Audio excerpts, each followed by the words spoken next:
पहली इंटरेक्शन किसी गैंगस्टर के साथ कब हुई थी आपकी? इंटरेक्शन एज इन इंटरेक्शन नहीं हुई कभी, बट आप ये बोल सकते हो कि कौन सा फर्स्ट केस मैंने कोई गैंगस्टर के बारे में लिखा, तो वो है अबू सालेम। Okay.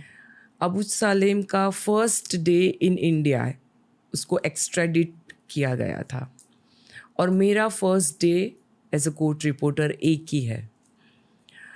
तो वो मेरा फर्स्ट केस था जिसके बारे में मैंने लिखना चालू किया। अब मिले अबू सालेम से? हाँ, कोर्ट में जो से सब रिपोर्टर्स बात करते हैं Okay. वैसे। अब अबू सालेम कहाँ है? आई थिंक जेल में है। आप बिलीव नहीं करोगे, उसको सब मीडिया में बोलते थे हैंडसम गैंगस्टर है। ही वॉज वो बहुत पर्टिकुलर होता था अपने कपड़ों के लेके, अपने बाल को लेके, एकदम शांत बैठा रहता था, क्योंकि वो टाइम का वो बहुत बड़ा कैच था इंडिया के लिए।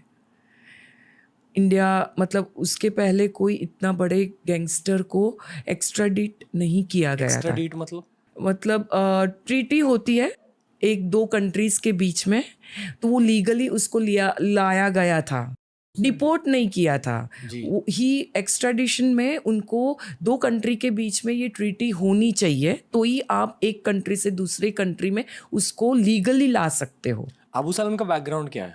अबू सालेम का बैकग्राउंड वो आई थिंक 90s में दुबई चला गया था। He is from Azamgarh, UP के आजमगढ़ से है वो। और 90s में वो एक स्मगलर, एक्चुअली बहुत सारे अंडरवर्ल्ड डॉन उन्होंने स्टार्ट किया एज अ स्मगलर, चाहे वो दाऊद इब्राहिम हो, अबू सालेम हो, छोटा राजन हो, मोस्ट ऑफ देम। स्मगलिंग पहले के ज़माने में 70s 80s में अपनी देश की पॉलिसीज़ इतनी लिबरल नहीं थी जी। तो बाहर के देश से सब चीज़ें, गोल्ड आता था, छोटी सी चीज़, आज परफ्यूम हमको सब मॉल में मिलता है, तभी नहीं मिलता था। तो स्मगलिंग वो परफ्यूम की होती थी, इलेक्ट्रॉनिक आइटम्स की होती थी, गोल्ड की होती थी मेनली। तो काफ़ी गैंगस्टर्स ने इसी से स्टार्ट किया है अपना करियर। मतलब इलीगली देश हाँ, में इन चीज़ों को लाते थे और कट कमाते थे उससे। हाँ। सो वो स्मगलिंग बोलते हैं उसको। So most of them started their career, सब ने इसी से स्टार्ट किया है। तो अबू सालेम भी वही था, कैरियर का काम करते थे। मतलब यहाँ से उनके जो बॉस होते थे वो उनको यहाँ से out of country, suppose Dubai, example Dubai hub हुआ करता था वो टाइम पे, क्योंकि वो ड्यूटी फ्री कंट्री है, वहाँ पे चीज़ें सस्ती मिलती थी। अबू सलेम जाता था और वहाँ से आता था सामान लेके जो यहाँ पे बिकता था।